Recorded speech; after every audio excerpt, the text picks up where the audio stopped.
Assalamualaikum warahmatullahi wabarakatuh. Ketemu lagi dengan saya Hoirul Eva Saputri. Nah, di sini saya akan menjelaskan sedikit mengenai materi, yaitu dengan judul sumber daya manusia. Sumber daya manusia adalah bagian dari proses pencapaian tujuan perusahaan melalui pengorganisasian, penyusunan personalia pengarahan, mempertahankan serta mengembangkan sumber daya manusia yang ada dalam organisasi. Nah, yang pertama ada perencanaan, penarikan, dan seleksi sumber daya manusia. Saya akan menjelaskan satu persatu, yaitu yang pertama ada perencanaan sumber daya manusia adalah proses menentukan kebutuhan sumber daya manusia dan menjamin bahwa organisasi memiliki jumlah dan kualitas yang sesuai dengan harga yang dibutuhkan pada saat yang tepat.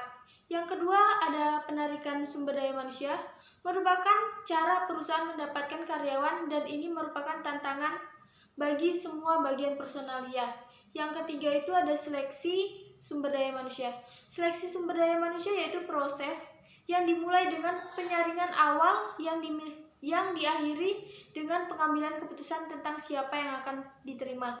Yang kedua ada yang namanya pelatihan dan pengembangan sumber daya manusia.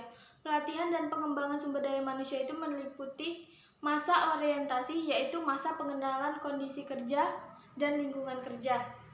Pelatihan sumber daya manusia itu merupakan suatu aktivitas untuk mendidik karyawan tentang bagaimana melaksanakan pekerjaan, sedangkan pengembangan sumber daya manusia yaitu aktivitas untuk mempersiapkan karyawan dalam melaksanakan tanggung jawab pekerjaan melalui proses membangun dan mendidik karyawan. Nah, yang ketiga itu ada yang namanya penilaian prestasi karyawan.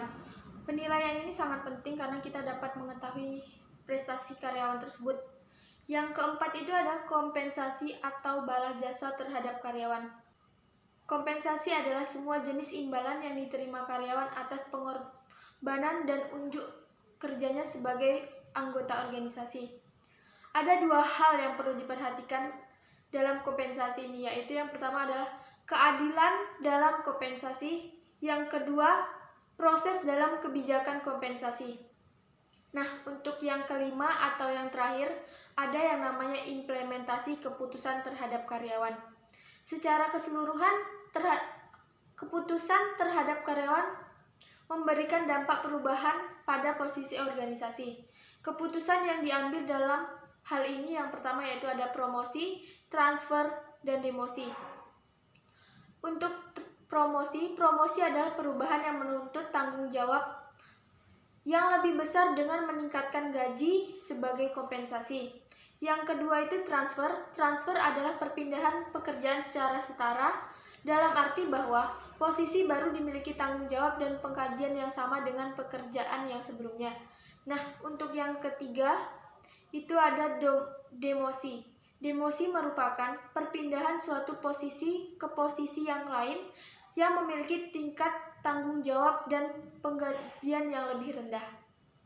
Nah, hanya itulah yang dapat saya sampaikan mengenai sumber daya manusia. Kurang dan lebihnya saya mohon maaf. Saya akhiri. Wassalamualaikum warahmatullahi wabarakatuh.